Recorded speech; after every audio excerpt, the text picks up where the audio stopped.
So the weather has been relatively rubbish here recently. However, this evening is supposed to be gorgeous, as you can probably tell from the light hitting my face. So I'm currently walking relatively quickly up to where there are some nice photo spots here around the Garth Mountain, just outside of Cardiff.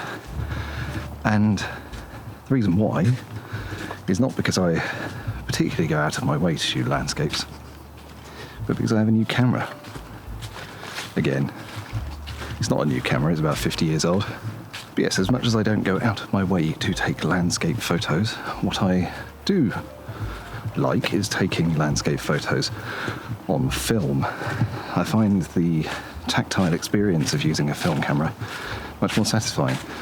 You know, there's not much use for 20 FPS RAW files for a landscape, but for film, it's something very appealing, and this area is extremely pretty, as I'm sure you can probably tell from behind me. This is a Mamiya M645-1000S. It's about 50 years old and it's in fantastic condition. And I've wanted a medium format film camera for a very long time. And this one is just light enough that I can carry it with me and other gear at the same time. So I've got 15 shots of expired Kodak Portra 400, and hopefully we're going to get some nice photos. We'll see. I'm going to mostly photograph things I have actually photographed before, which I feel is somewhat cheating, but it does mean that I know kind of what shots I'm going to take. But I didn't expect this one, so I'm going to take a photo with these trees and this path.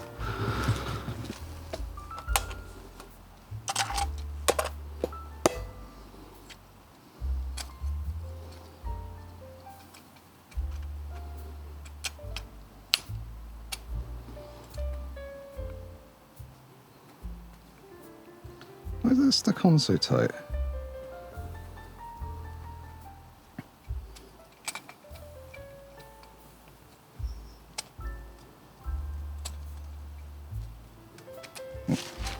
Turn the light on it.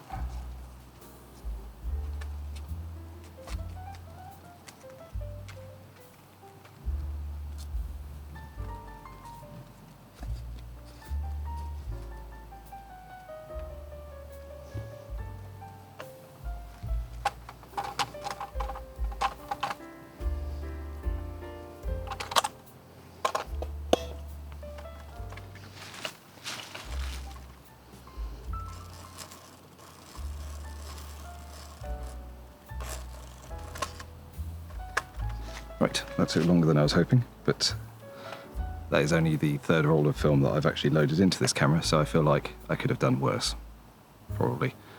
Let's see if I can get this photo. So at the moment I'm using the waist level finder, which doesn't have a meter on it. I actually have a prism finder with a meter as well, which I will be using when I'm up and I need to keep the sun out of my eyes more.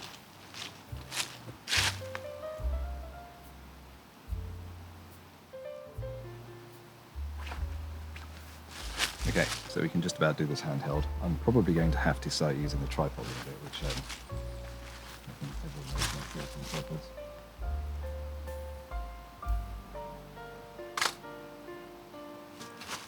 Okay, one.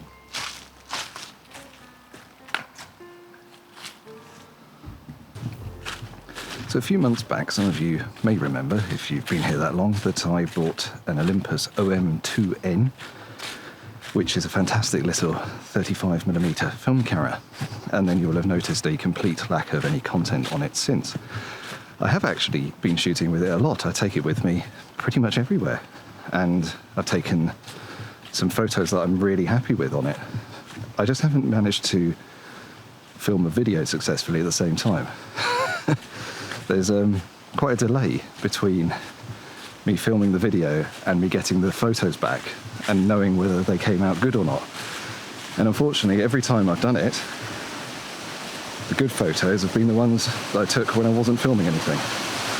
There's a lovely little waterfall here.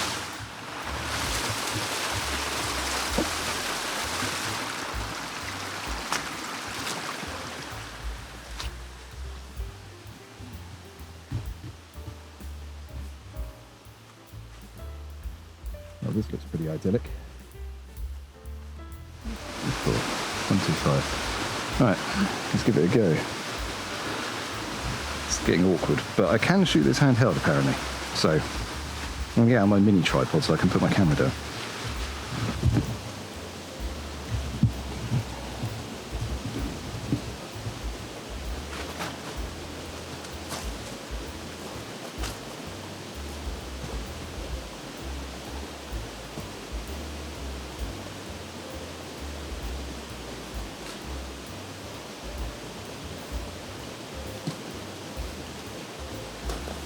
I'm hopeful for that one.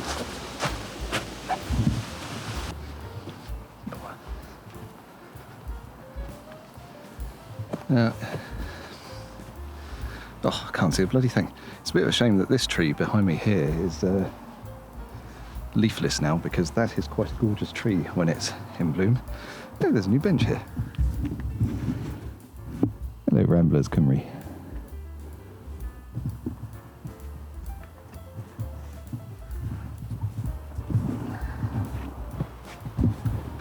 Now, I didn't bring a longer lens with me for my filming camera today, but it is immensely clear ahead. You can see right down to Cardiff Bay, and then you can see right over into Somerset, which is rather nice. Whether that'll show up on the film camera, I don't know. I imagine not, because this is an 80mm lens, and the full frame equivalent of that is about a 50. So it's very much what I use on other cameras a lot of the time, but I do find that Wales suits a longer lens for landscape photography. I used to shoot with a 70-200 all the time, and that's probably about right. For prime lenses, an 85 is pretty good, but even still, some of my better landscape photos I've taken in Wales are all 150mm plus, because it's not dramatic. It's not like Switzerland, where the mountains are so big that you can use a wide-angle lens and get so much in. You need to get a bit of compression to get a better sense of the scale of it, because it's somewhat spread out and it's quite humble. The hills are quite low, and for that reason I do tend to prefer shooting with a longer lens, but we'll see what we can get today.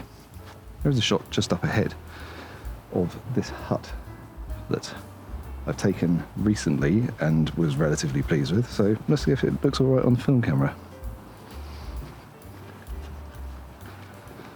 The sun is going behind some clouds for the moment, but it will apparently be back. So, about to hit golden hour in 10 minutes, and it's 3:10. So the sunset's at 4:15.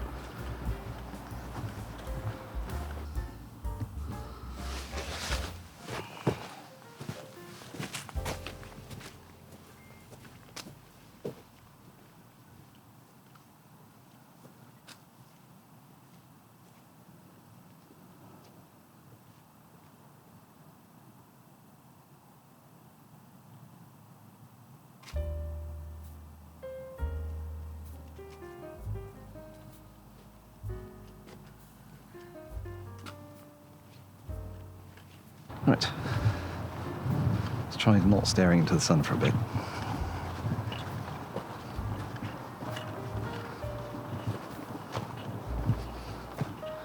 Let's go up.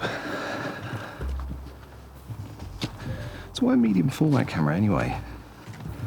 Well, I've always kind of wanted one. Not for any real reason either. I just like them. I also quite like squarer formats of film, particularly for landscape or for non-wildlife photography. Well, in fact, most types of photography, really.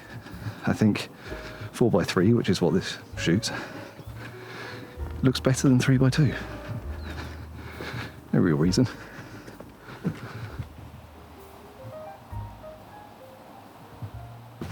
This is the perpetual problem I have with weather reports here.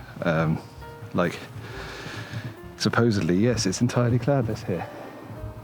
It's not cloudless over there where the sun is. And while it looks magical, that's quite far away. And my lens is not long enough to reach that.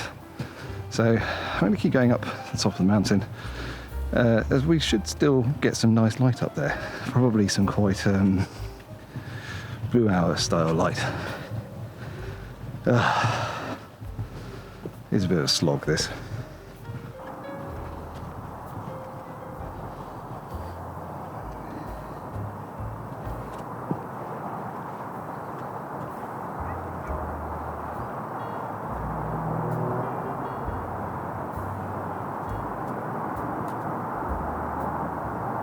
It's looking like the sun's going to be behind that set of clouds for probably at least 20 minutes or so. So I'm going to do the last bit of a slog up to the top, and I'm going to walk to the other end of the mountain, and hopefully just before the sun goes down, or just as it's gone down, there will be some nice light in that direction, because over here I think the chances are quite slim for about half an hour, and then I'll have probably lost any chance of getting anything at the other end. Oh god, this bit.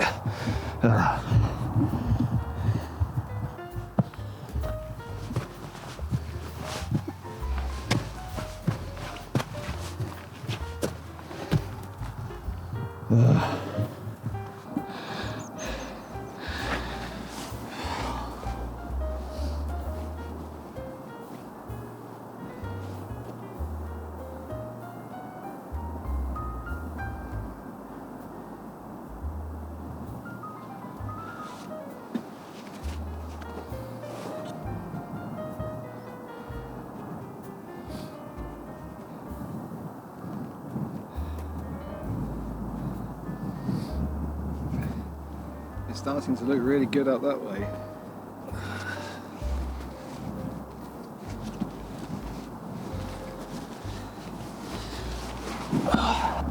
Just looking into the distance over this way, and the light is awesome, so I'm going to go over that way a bit. Don't know if you can make it out on this at the moment. Downside of a wide angle lens.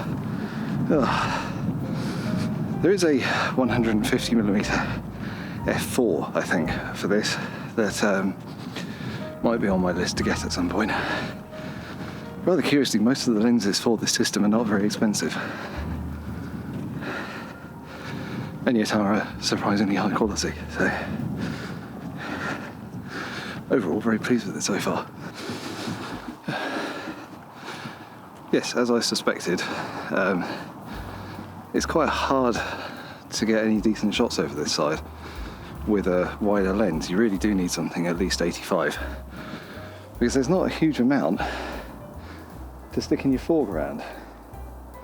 I mean, it's gorgeous. This is the Rhondda Valley here in South Wales, but there's nothing very grandiose in it.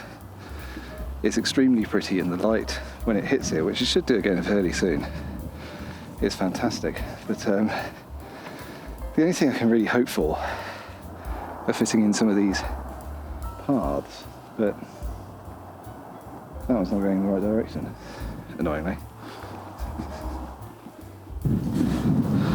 Right, it's starting to get quite cold, so I've got a hat on now. There's a few cows up here, and a gate that might end up being fairly photogenic, so let's see. Maybe get something using a tripod. There you go, coos.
Right, I think that's the last attempt at handheld shooting.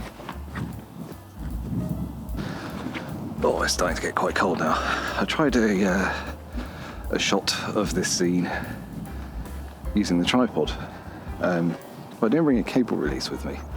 So I used the mirror lock up, but it was an eighth of a second, so if it turned out, it will be on the screen now. If it didn't, I'll still stick it up, because you might as well know that I failed. I mean, it would be obvious that I failed anyway, wouldn't it? So.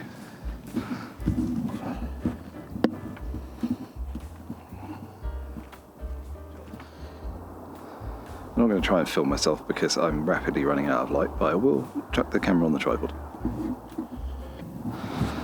Kind of hoping that comes out, but on the plus side, I now know that there's a nice composition here with the water reflecting in the mud, and it's got quite a nice view behind it. So if it doesn't come out, I'll come back another time.